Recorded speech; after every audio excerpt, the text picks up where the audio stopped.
আল্লাহ পাক রব্বুল আলামিনের পয়গম্বরের একজন গোলাম ছিল যায়েদ বিন হারেসা। যায়েদ বিন হারেসা রাদিয়াল্লাহু তাআলা আনহু, তার যখন বিবাহের বয়স হয় ওই সময় পয়গম্বর রাহমাতুল লিল আলামিন জয়নব বিনতে জাহাশকে ডাক দিয়ে বলে, ও জয়নব, আমি চাইতেছি তোমারকে বিবাহ দিয়ে দিব। বলে স্বামীকে ডাক দিয়ে বলে, স্বামী হলো আমার গোলাম যায়েদ বিন হারেসা রাদিয়াল্লাহু তাআলা আনহু। জয়নব বিনতে জাহাশ ডাক দিয়ে বলে, রাহমাতুল লিল আলামিন, আমি এই বিবাহের মধ্যে সম্মত দেই না, আমি এই বিবাহে বসার জন্য প্রস্তুত নই। ডাক দিয়ে বলে, কেন? জয়নব বিনতে জাহাশ বলে, আমার বংশ হলো ওই যায়েদ বিন হারেসার বংশ থেকে অধিক উত্তম, কেননা যায়েদ বিন হারেসা হলো গোলাম, আমি এই গোলামের কাছে বিবাহ বসতে পারবো না। পয়গম্বর বলতেছে, আমি বললাম তোমাকে বিবাহ বসতে হবে। এর নবীর আশিক উম্মতের দল, ওই সময় এই আয়াত নাজিল হয়। অন্য ব্যাখ্যায় আসছে রাসূলের একজন সাহাবী ছিল হযরত জুলাইবিব রাদিয়াল্লাহু তাআলা আনহু। বুখারী শরীফের riwayate পাওয়া যায় জুলাইবিব রাদিয়াল্লাহু তাআলা আনহু অন্য সাহাবীদের তুলনায় দেখতে শুনতে একটু অন্যরকম ছিল। পয়গম্বর একদিন ডাক দিয়ে বলে, জুলাইবিব, আমি তোমার বিবাহের জন্য পাত্র খুঁজতেছি।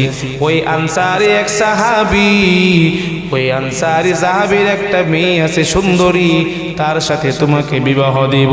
জুলাইবিব ডাক দিয়ে বলে, রাহমাতুল লিল আলামিন, ও পয়গম্বর, আমি হলাম এমন সাহাবী যেই সাহাবী আমাকে দেখে মানুষ মহিলারা হাসাহাসি করে, আমার চেহারাও তেমন সুন্দর নয়। ও নবী, আমার কাছে আবার কে মেয়ে বিবাহ দিবি? আনসারী সাহাবীকে ডাক দিয়ে বলে, তোমার একজন মেয়ে আছে, ওই মেয়ের সাথে তোমার মেয়ের বিবাহ আমি ঠিক করে ফেলছি। সাহাবী ডাক দিয়ে, পয়গম্বর, ও নবী, আমার মেয়ের স্বামী কে হবে? রাহমাতুল লিল আলামিন বলে, তোমার মেয়ের স্বামী হবে এই জুলাইবিব। এর নবীর আশিক উম্মতের দল, ওই আনসারী সাহাবী পয়গম্বরের কথায় ভিতরে নারাজ, মনে করতেছে যে আমার মেয়ে তো সুন্দর, এই জুলাইবিবের কাছে বিবাহ দেওয়া লাগবে। হ্যাঁ, একটু নারাজ। তখন বলতেছে, রাসূল, আমি ঘরে যাই, গিয়া বিবির কাছে গিয়া জিজ্ঞাসা করি। মনে করছে যে বিবি তো না করব, বিবি যদি না করে তাহলে আমি রাসূলের কাছে বাচ্চা যাব। বিবির কাছে গিয়া বলে যে, রাসূল, তোমার মেয়ের জন্য বিবাহের সম্বন্ধ পাঠাইছে। বলে, স্বামী কেডা? বলতেছে, জুলাইবিব। তার বিবি অসন্তুষ্ট হয়ে গেল। জুলাইবিবের কাছে বিয়ে দিব? আমাদের মেয়ের জন্য ভালো ভালো ঘর থেকে পাত্র আসছে, বিবাহ দেই নাই। বলতেছে, যান, আপনি রাসূলকে গিয়ে না করেন। যখন রাসূলকে নিষেধ করার জন্য, না করার জন্য ঘর থেকে বের হইতেছে, ঘরের ভিতর থেকে তার মেয়ে ডাক দিয়ে বলে, ও বাবা, দাঁড়াও, ঘরের ভিতর কি আলোচনা করিয়াছো? আমার বিবাহের জন্য নাকি রাসূল খবর পাঠাইছে। এরে বাবা, শোনো, কার জন্য বিবাহের সংবাদ পাঠাইছে এটা দেখার বিষয় নয়, সংবাদটা কে পাঠাইছে এটা হলো দেখার বিষয়। সুবহানাল্লাহ।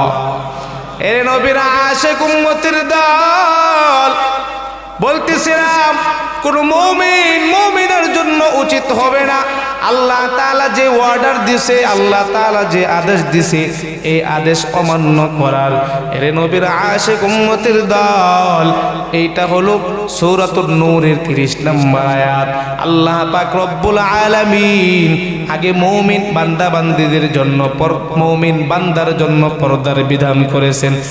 পরের আয়াতে যান, সূরাতুন নূরের 31 নম্বর আয়াত, আল্লাহ পাক রব্বুল আলামিন বলেন ওয়াকুল লিল মুমিনাতি ইয়াগদুদনা মিন আবসারিহিন্না ওয়া ইয়াহফাজনা ফুরুজাহুন্না ওয়া লা ইউবদিনা যিনাতাহুন্না ইল্লা মা যাহারা মিনহা।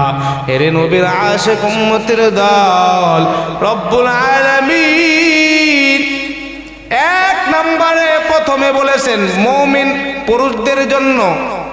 এক নম্বর কাদের কথা বলছেন? জোরে বলেন। খালি কে গরকে যাতেন যে পর্দা করো না, পর্দা করো না, গরকে মহিলাদেরকে খালি যাতাযাতি পর্দা করো না, বাইরে যাও। আরে মহিলাদের পর্দার কথা বলার আগে আল্লাহ আমাদেরকে কইছে, এই আয়াতটার প্রমাণ। মুসলমান, তাহলে শুধু পর্দা কি মহিলাদের জন্যই নাকি পুরুষদের জন্য আছে? জোরে বলেন। আল্লাহ আমাদেরকে বলছে যে পুরুষদেরকে, মুমিনদের দৃষ্টি অবনত রাখো। আল্লাহ পুরুষদেরকে বলছে যে দৃষ্টি তোমরা নিচের দিকে দমিয়ে রাখো। আর মহিলাদেরকে বলছে যে তোমরা তোমাদের সৌন্দর্য বাহিরে প্রকাশ করো না।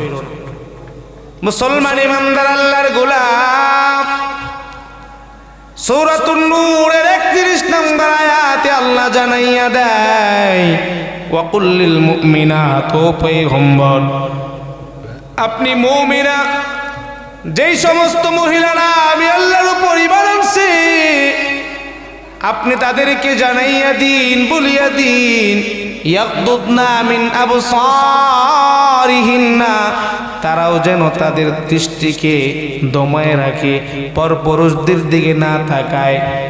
ওয়া ইয়াহফাজনা ফুরুজাহুন্না, এবং তারাও যেন তাদের লজ্জাস্থানের হেফাজত করে।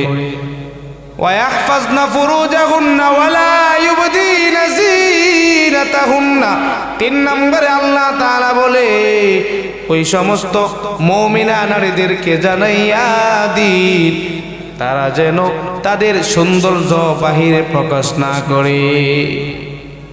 তাহলে আল্লাহ পাক রব্বুল আলামিন এই 2 আয়াত থেকে বুঝলাম যে মহিলাদের জন্য যেমন পর্দা আছে, পুরুষের জন্য কি পর্দা আছে না নাই? জোরে বলেন। এইবার আসেন, পর্দা আমরা কোথায় করব? শুধু আমরা এটা মনে করি যে বাহিরেই মনে হয় পর্দা। বাহিরেও যেমন পর্দা আছে, মহিলাদের বাড়িতেও ঘরের ভিতরে পর্দা আছে না নাই? জোরে বলেন। সূরাতুল আহজাব খুলে দেখবেন, আল্লাহ পাক রব্বুল আলামিন বলেন ইয়া আইয়ুহাল্লাযীনা আমানু লা তাদখুলু বুয়ুতান গায়রা বুয়ুতিকুম হাত্তা তাস্তানিসু ওয়া তুসাল্লিমু আলা আহলিহা। আল্লাহ পাক রব্বুল আলামিন বলে ও ঈমানদার, ইয়া আইয়ুহাল্লাযীনা আমানু, আল্লাহ পাক রব্বুল আলামিন ঈমানদারদেরকে ডাক দিয়ে বলে এরে ঈমানদাররা শুনিয়া নাও, লা তাদখুলু বুয়ুতান গায়রা বুয়ুতিকুম, তোমরা তোমাদের ঘরে, তোমার ঘরে অথবা যে কারো ঘরে যখন প্রবেশ করবা বান্দা, অনুমতি না নিয়ে ঘরে প্রবেশ করিও না। তাহলে ঘরে যে কারো ঘরে প্রবেশ করার পূর্বে অনুমতি নেওয়া দরকার আছে না নাই? তাহলে আপনার এই আয়াত দ্বারা বুঝলাম যখনই ঘরে প্রবেশ করব, ঘরে প্রবেশ করার পূর্বে আমার জন্য যদি দেখা যে গায়রে মাহরাম মহিলা যেখানে আছে, নিজের চাচতো বোন, খালাতো বোন, নিজের ভাবি, যারা গায়রে মাহরাম, তাদের ঘরে প্রবেশ করার পূর্বে অনুমতি নেওয়া দরকার আছে না নাই? কে বলছেন? জোরে বলেন। এখন আপনার মেয়ে, আপনার ওয়াইফ রাস্তাঘাটে আপনার পর্দা করে, বোরকা পরিয়া যা, কিন্তু ঘরের ভিতরে যে বাড়িতে যে পর্দা আছে এটা করে না, তাহলে কি আল্লাহর বিধান পুরোপুরি মানা হচ্ছে? জোরে বলেন। পুরোপুরি মানা হচ্ছে না। বাহিরে পর্দা করতেছে, একদম বুরকা, হাত মোজা পাও মোজা সব পড়তেছে, কিন্তু বাড়িতে অবাধ চলাফেরা, যে কারো সামনে যাইতেছে, তাহলে কি বুঝলাম? পুরোপুরি পর্দা হইতেছে। জোরে বলেন। মুসলমান ইমানদার আল্লাহর গোলাম পয়গম্বর আরবী রহমাতুল লিল আলামিন বলেন, লানাল্লাহ, ওই ব্যক্তির জন্য আল্লাহর লানত, আল্লাহ পাক রব্বুল আলামিনের লানত ওই ব্যক্তির উপর যেই বান্দা বেগানা পুরুষ, বেগানা যেই বান্দা বেগানা নারীর দিকে তাকায়, এবং ওই পুরুষের জন্য লানত যেই বান্দা, যেই পুরুষ বেগানা নারীর দিকে তাকায়, এবং ওই মহিলার জন্য লানত যেই মহিলা বেগানা গায়রে মাহরাম পুরুষদের দিকে তাকায়, উভয়ের জন্য লানত। আল্লাহর লানত, আল্লাহর অভিশাপ। মুসলমান ইমানদার, তাহলে আমি আপনি আমার সমাজে তাকায় দেখি, আমি এখানে যারা বসে আছি, আমার ফ্যামিলি, আমি নিজেই কতটুকু পর্দা করতেছি, পর্দার ভিতরে আছি, আর আমার ঘরকে, ফ্যামিলিকে কতটুকু পর্দার ভিতরে রাখছি। নিজেকে নিজে প্রশ্ন করে দেখি। আজকে মুসলমান সমাজে তাকাইলে দেখা যায় মসজিদের বড় সভাপতি অথবা গণ্যমান্য ব্যক্তি অথবা অনেকে দেখা যায় যে নিজে অনেক নেতৃত্বশীল, দায়িত্বশীল, কিন্তু তার ঘর ঠিক নাই, এমন লোক আছে না নাই? জোরে বলেন। মুআজ্জাজ মুহতারাম মুসল্লিয়ানে কেরাম, তো বলতেছিলাম আমার ফ্যামিলি, আমি নিজে ঠিক হয়ে আমার ফ্যামিলিকে ঠিক রাখতে হবে। কথা বলেন ঠিক কিনা? আমার মেয়েকে যদি আমি খোঁজখবর না নেই, আজকে আমার মেয়ে কোথায় যাইতেছে, স্কুল কলেজ ভার্সিটিতে নাম দিয়া আমার মেয়ে কোথায় যাচ্ছে, কার সাথে উঠা বসা করতেছে, কোথায় ঘোরাফেরা করতেছে, যদি খোঁজ খবর না নেই, তাহলে খুব ভয়ানক অবস্থা। কথা বলেন ঠিক কিনা? যদি বলেন, এরে নবীর আশিক উম্মতের দল, 2 বছর আগের ঘটনা, ওই যে কিশোরগঞ্জ জেলার করিমগঞ্জ থানায় একজন মহিলা মাদ্রাসার ছাত্রী, ওই মেয়ে মাদ্রাসায় পড়াশোনা করে, তার বাবা থাকতো বাহিরে, তার বাবা বাহিরে থাকে। আজকে মুসলমান সমাজের মানুষ কোথায়, কই গেল আজ সমাজে মানবতা? মহিলা মাদ্রাসায় মেয়ে যখন মাদ্রাসায় পড়ে, মাদ্রাসা থেকে প্রতিদিন বাসায় আসে, তার বাবা বাসায় থাকতো না, তার মায়ের কাছে একটা ফোন মা চালায়, আর প্রতিদিন ওই ফোনে অ্যান্ড্রয়েড ফোন দ্বারা অন্য লোকের সাথে পরকিয়া করে। এমন লোক আছে না নাই? জোরে বলেন। আজকে আমাদেরকে মুসলিম সমাজ, যুবক যুবতী সকলকেই আজকে এই মোবাইল নামক ভাইরাস আমাদেরকে আক্রান্ত করে ফেলছে। কথা বলেন ঠিক কিনা? জোরে বলেন। এটা এক মারাত্মক ভাইরাস, ক্যান্সার। ওই মেয়ে মহিলা মাদ্রাসা থেকে আসে, আর তাকাইয়া দেখে তার মা প্রতিদিন কার সাথে যেন কথা বলে। মহিলা মাদ্রাসা ছাত্রী, তার ভিতরে আল্লাহর ভয়। যে মেয়েটা মহিলা মাদ্রাসায় পড়ে, প্রতিদিন কোরআন হাদিস পড়ে, ওই মেয়ের ভিতরে আল্লাহর ভয় আসেনি? জোরে বলেন। এরে নবীর আশিক উম্মতের দল, মেয়ে একদিন মাকে ডাক দিয়ে বলে, মা, প্রতিদিন আমি একটু একটু করে দেখি তুমি যেন কার সাথে মা কথা বলো, ওইটাকে। আমার বাবা তো আছে বাহিরে, ও আম্মা জান, মানুষের সাথে কথা বলা, গায়রে মাহরাম পুরুষের সাথে কথা বলা আল্লাহ হারাম করেছে। হেরে আম্মা জান, তুমি সাবধান হয়ে যাও, আর যদি তুমি সাবধান না হও তাহলে আমি বাবার কাছে বলিয়া দিব। মুসলমান ইমানদার আল্লাহর গোলাম, মা যখন শুনছে মেয়ে জেনে গেছে, মায়ের মাথা গরম। আল্লাহ তাআলার বিধান পর্দা মানে না, যে কোনো বান্দা আল্লাহর বিধান না মানতে মানতে ওই বান্দার অন্তরটা পাথর হয়ে যায়।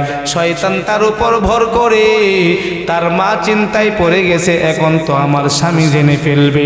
ওই যার সাথে পরকিয়া করে ওই পুরুষকে জানাইলো আমার মেয়ে জেনে ফেলছে। মা ওই পর পুরুষের সাথে চিন্তা করিয়া, তার সাথে আলাপ করিয়া, পরামর্শ করিয়া, এই যে মহিলা মাদ্রাসার ছাত্রী মেশকাত জামাতে পড়তো শুনতাম, এরে নবীর আশিক উম্মতের দল,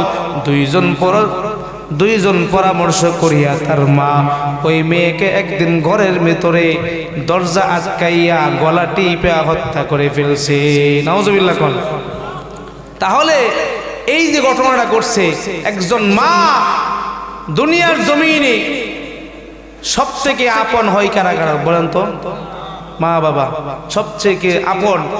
এই যে মা যার গর্ভে সন্তান রাখছে, এই মাটা আজকে পর্দা না করতে করতে, আল্লাহর বিধান অমান্য করতে করতে এই বান্দা, এই মহিলার অন্তরে মোহর মেরে গেছে। মহিলার দুই চোখ অন্ধ হয়ে গেছে। আজকে এমন ওই মহিলার মতো এমন আজকে সমাজে আমাদের এই পরকীয়ার ভাইরাস আছে না নাই? জোরে বলেন। আল্লাহর ভয় যার অন্তরে থাকবে, যেই মহিলার ভিতরে, যেই পুরুষের ভিতরে আল্লাহর ভয় থাকবে, যে আল্লাহ এই পর্দা এমন একটা বিধান ফরজ করে দিয়েছে, এই ফরজ বিধানকে যারা শ্রদ্ধা করবে এবং মানবে, তারা কোনোদিন এই সব কাজে গায়রে মাহরাম পুরুষের সাথে অথবা গায়রে মাহরাম নারীর সাথে ফোনে কথা বলতে পারে না। চিল্লা বলেন ঠিক কিনা?